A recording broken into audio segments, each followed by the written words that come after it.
Banner দেখতে পাচ্ছেন, কোনো লাল কোনো সবুজ না, তাই তো? কতজন আছে এখানে?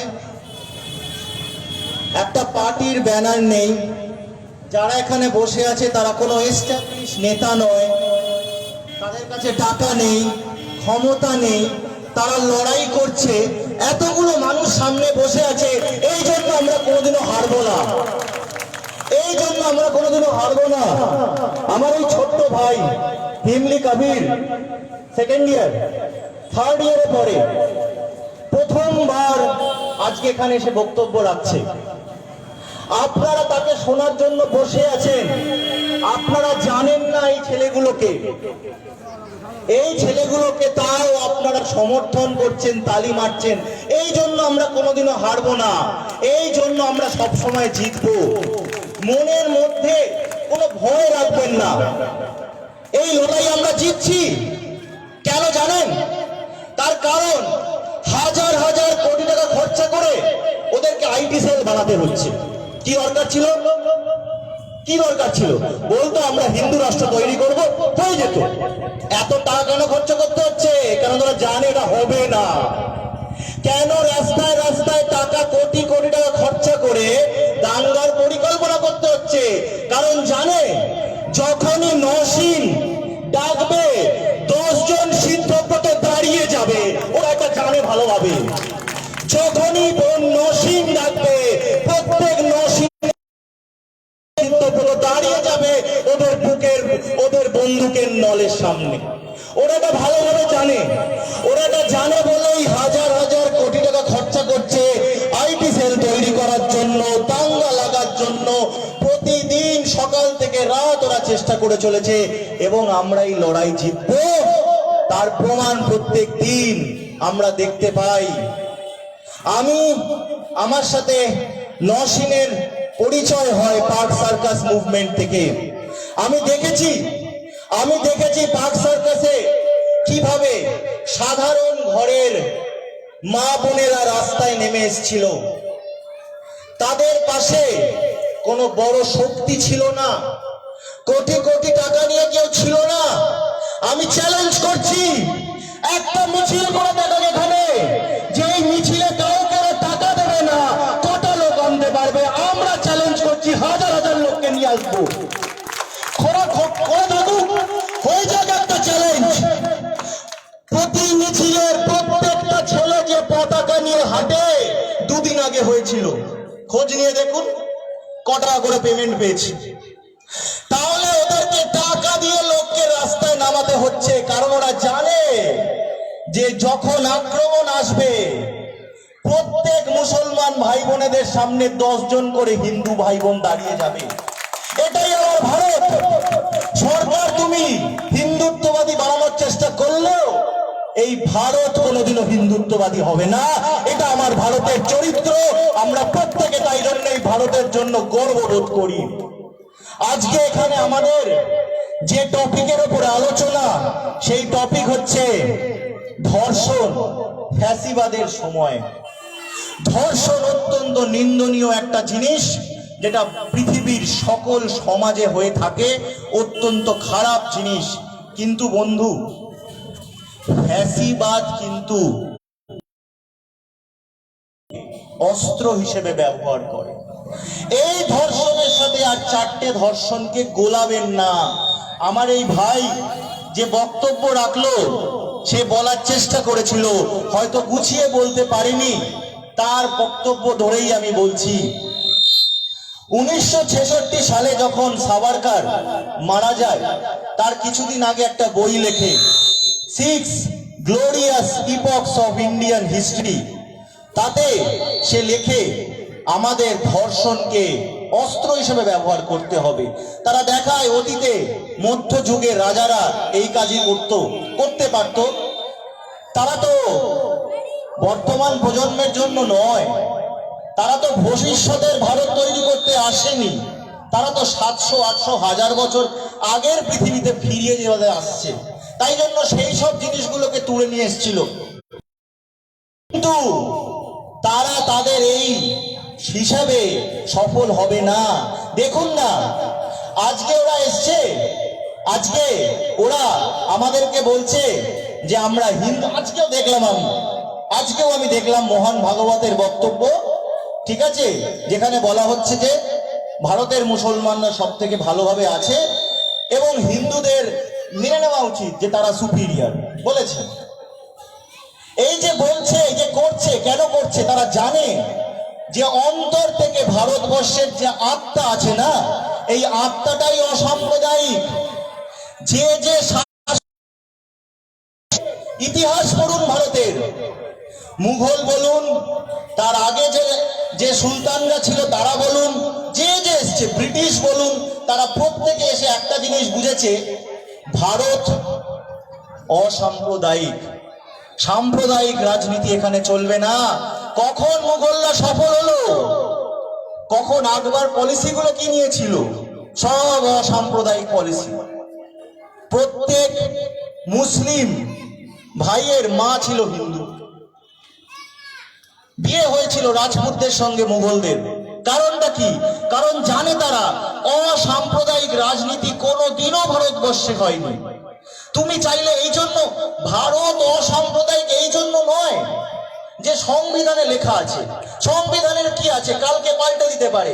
ভারত ধর্মেই অসাম্প্রদায়িক। সংবিধানে কি লেখা আছে যায় আসে না। সংবিধানকে যদি ওরা পাল্টে দেয়, ছিঁড়ে ফেলে দেয়, করতেই পারে। একটা বই, একটা কাগজ যে কোনো সময় ধ্বংস করে দিতে পারে। আমরা ধর্মেই অসাম্প্রদায়িক।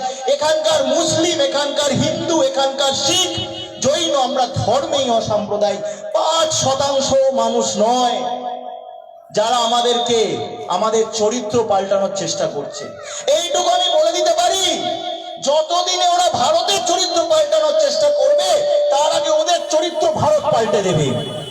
তার আগে ওদের চরিত্র ভারত পাল্টে দেবে। কারণ তারা বুঝবে, প্রতি পদে বুঝবে যে এই ভারত চরিত্রেই অসাম্প্রদায়িক।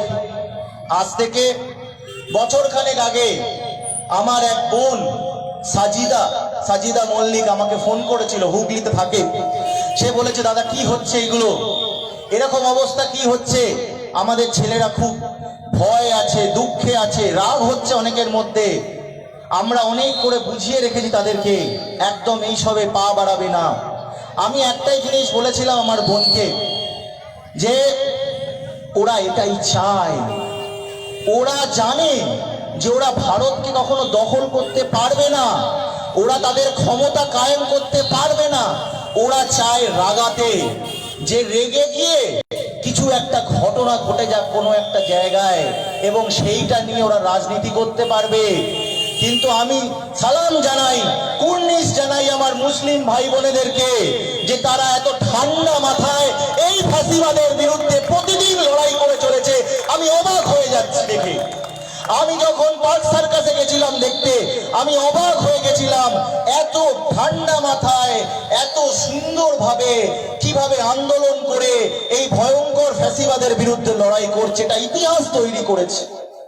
আজকে ভারতের শাহিনবাগ থেকে দিল্লির আমাদের পার্ক সার্কাস থেকে যতগুলো জায়গায় যে মা বোনেরা নেমে এসেছে, ইতিহাস তৈরি করেছে। আগামী দিনে যখন ইতিহাস লেখা হবে ভারতবর্ষের, স্বর্ণাক্ষরে লেখা থাকবে এই আন্দোলনের নাম। আপনারাই এই আন্দোলন তৈরি করেছেন, আপনারাই এই ইতিহাস তৈরি করেছেন। তাই আজকে আমাদের এই মঞ্চ থেকে সাধারণ মানুষ আমরা, আমাদের মিটিং মিছিল করার জন্য টাকা দেওয়া হয় না দাদা। আগামী দিনে ভোট আসবে, আমরা সে ভোটেও থাকবো না। সে ভোটে জেতার পরে আমাদের কোনো টাকা পাওয়ারও ব্যাপার নেই, ক্ষমতা পাওয়ারও ব্যাপার নেই। আমরা শুধু একটাই জিনিস জানি, এখানে প্রত্যেকে যারা আছে, এই বাংলাকে নয়নের মণির মতো বুকে আগলে রাখতে হবে, যেন কেউ একটা আঁচ না আনতে দেয়। তারা চায় উত্তরপ্রদেশ তৈরি করতে এই বাংলাকে। এই বাংলা হলো সেই বাংলা যেখানে আমার নজরুল শ্যামা সঙ্গীত লেখে। এই বাংলা হলো সেই বাংলা যেখানে গিরিশচন্দ্র সেন কোরআন শরীফ লেখে বাংলায়। এই বাংলা কোনোদিনও পাল্টাবে না ওদের জন্য। ওদের কোনো ফন্দি আমরা সফল হতে দেব না। প্রত্যেক এলাকায়, প্রত্যেক ইঞ্চিতে ওদের লড়াই হবে এবং ওরাও জানে। তাই প্রতিদিন দেখবেন দার্জিলিং থেকে সুন্দরবন এই দিলীপ ঘোষ, এই মুকুল রায় ছুটে যাচ্ছে ব্যাগের থলি নিয়ে, টাকা নিয়ে। কেন? কিসের দরকার আছে? কিসের দরকার আছে? তারা তো জয় করে নিয়েছে, বাড়িতে বসে থাকো। বাড়িতে বসে থাকো, ওদের হিসেবটা কি? এই এই ভারতবর্ষে বা এই বাংলায় 80% 75% হিন্দু, তার মানে আমাদের সবাই আমাদের সাথে আছে, আমরা গঠন করে নিয়েছি। খাটার কি দরকার? এই মিছিল মিটিং, লুকিয়ে লুকিয়ে বোম বন্দুক নিয়ে মিছিল করা, এগুলোর কি দরকার আছে? দাঙ্গা লাগানোর কি দরকার আছে? এত কিছু ওরা জানে, ওরা কিছু করতে পারবে না। ওদেরকে তাই বোকা বানানোর জন্য রাস্তায় প্রতিদিন নামতে হবে। প্রতিটা চ্যানেল কিনেছে, এই প্রতিটা চ্যানেল কিনেছে। আমি সেই চ্যানেলগুলোতে যাই, আমি জানি সেখানে কি হয়। আপনাকে একটা কথা বলি, আমি দিল্লিতে ছিলাম যখন ইলেকশন হয়েছিল গত বছর 2019-এ। দিল্লি স্টুডিওতে বসেছিলাম, রেজাল্ট বেরোলো, দেখলাম ওরা জিতেছে। এই চ্যানেলটি, যার কথা আমি নাম বলবো না, এই চ্যানেলটি কিন্তু তথাকথিত বিজেপি চ্যানেল, ঠিক আছে? সবাই জানি আমরা ওটা বিজেপি চ্যানেল, বিজেপির মতো করে কথা বলে। সেই চ্যানেলের কর্মীরা আমাদের বলছে, এবার আমাদের কি হবে? এত বড় ভোট পেয়ে গেছে, আমাদের তোরা বাঁচতেই দেবে না। অনেকে দাদা এই সমাজে দেখছেন, অনেকে বিজেপির জন্য কথা বলছে, এমন নয় তারা সবাই সাম্প্রদায়িক নয়, ভয় বলছে নিজের জীবিকার জন্য, নিজের প্রাণের জন্য। সেদিনকে আমি চ্যানেলের যেসব সঞ্চালক প্রতিদিন বিদ্বেষ ছড়ায়, তাদের মুখে ভয় দেখেছিলাম যে এত ক্ষমতা নিয়ে ফিরে এসছে, আমাদের তো কোনো কথাই শুনবে না। ওপর থেকে একখানা চিঠি আসবে, এটা করো, করতে হবে। চাকর বানিয়ে রেখে দিয়েছে, চাকর বানিয়ে রেখে দিয়েছে। সংবাদ মাধ্যম থেকে শুরু করে, বিচার ব্যবস্থা থেকে শুরু করে, আপনি দেখবেন একদিন না একদিন আপনিও থাকবেন, আমিও থাকবো, এবং এই সাম্রাজ্যবাদ, এই ফ্যাসিবাদ গুড়িয়ে যাবে আমাদের চোখের সামনে। দেখবেন যাদেরকে আজকে দেখছেন বিজেপির হয়ে কথা বলছে, তারা কতজন আনন্দ করে, অনেকে ভয় আছে। কিন্তু একটা জিনিস বলি, লড়াইটা চালিয়ে যেতে হবে। এক মহান বিপ্লবী, কমিউনিস্ট বিপ্লবী চে গুয়েভারা, তার কালকে ছিল মৃত্যুদিন। তিনি একটা কথা বলেছিলেন, যে লড়াইয়ের রাস্তায় দেখবে কোনো সমস্যা নেই, বুঝবে ভুল রাস্তায় তুমি হেঁটেছো, ওই রাস্তা দিয়ে হেঁটে কোনো লাভ নেই। প্রতিটা রাস্তায়, প্রতিটা রাস্তায় সমস্যা হবে। নিজের আপনজনরা আপনার বিরোধিতা করবে, যাদেরকে আপনি বন্ধু ভেবেছিলেন তারা আপনার বিরোধিতা করবে, আপনার কাছে টাকা থাকবে না, আপনার লোকে কথা শুনবে না। আমি এখানে এই প্যানেলে যারা বসে তাদেরকে বলছি, ভয় পেও না, লড়াই করে যাও। আমাদের রবীন্দ্রনাথ একটা জিনিস শিখিয়ে গেছে, যদি তোর ডাক শুনে কেউ না আসে রে, একলা চলো রে। আমরা একলাই চলবো, আমরা একলাই চলবো, মাথা নত করবো না, লড়াই করবো না। কেউ ভেবেছিল, বুকে হাত দিয়ে বলুন এখানে যারা বসে আছেন, কেউ ভেবেছিল যে পার্টি ছাড়া, পতাকা ছাড়া, নেতা মন্ত্রী ছাড়াও রাজনীতিতে অংশগ্রহণ করা যায়, মিছিল করা যায়, অবস্থান করা যায়, সরকারকে নামিয়ে আনা যায়? আপনারাই করেছেন পার্ক সার্কাসে, আপনারাই ইতিহাস তৈরি করেছেন। তাহলে সম্ভব, তাহলে সম্ভব, ভাববেন না অসম্ভব। এই যে আজকে আপনারা এক একজন এখানে দাঁড়িয়ে আছেন আমার সামনে, আমি দেখতে পাচ্ছি আপনারা প্রত্যেকে ইতিহাসের সাক্ষী হচ্ছেন। আপনারা আপনাদের পরবর্তী প্রজন্মকে বলবেন, যেভাবে গর্ব করে আমার বাবা, আমার দাদু একজন স্বাধীনতা সংগ্রামী ছিলেন। আমার বাবার কাছে ছোটবেলায় আমি শুনেছি, গর্ব করে বলেছে, আমার বাবা স্বাধীনতা সংগ্রামী ছিল, সে জেলে গেছিল, সে রাতের পর রাত ছিল না।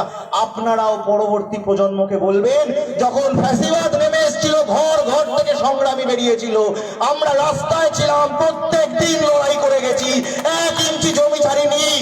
ফ্যাসিবাদ যত শক্তিশালী হোক, তার হাতে কামান থাকুক, বন্দুক থাকুক, নিউক্লিয়ার বোম থাকুক, এই আপনি যে দাঁড়িয়ে আছেন, এটাই তাকে ডরিয়ে দেয়, ভয় পাইয়ে দেয়, কাঁপিয়ে দেয়। তার ওই গুলি, বোমা, বন্দুক, নিউক্লিয়ার বোম কোনো কিছু। আপনি যে রাস্তায় আজকে বলেছেন না, আমি এখানে দাঁড়িয়ে শুনবো, দেখবো, এই লড়াইয়ের অংশ হব, এই শুধু এইটুকুই ফ্যাসিবাদের ভিত নাড়িয়ে দেয়। শুধু এইটুকুকে আটকানোর জন্য ফ্যাসিবাদকে হাজার হাজার কোটি টাকা খরচা করতে হয়। লোকগুলো যেন রাস্তায় না নামে, কৃষকগুলো যেন রাস্তায় না নামে, ছাত্রগুলো যেন রাস্তায় না নামে, শ্রমিকগুলো যেন রাস্তায় না নামে। জানে ওরা যেদিনকে রাস্তায় নামবে না, এই তাসের ঘর চুরচুর করে পড়ে যাবে এবং এই তাসের ঘর একদিন চুরচুর করে আমরা ফেলে দেব। তাদের এই মিথ্যা প্রতিদিন আমরা ভাঙবো এবং এই লড়াই আমি আপনাদেরকে কথা দিয়ে যাচ্ছি, অংশগ্রহণ করুন, পাশে থাকুন। যে যেখানে লড়াই করছে, লড়াইয়ে যদি সত্য থাকে আপনি এই লড়াই জিতবেন, কেউ আপনাকে আটকাতে পারবে না। জয় বাংলা, জয় বাংলা, জয় বাংলা।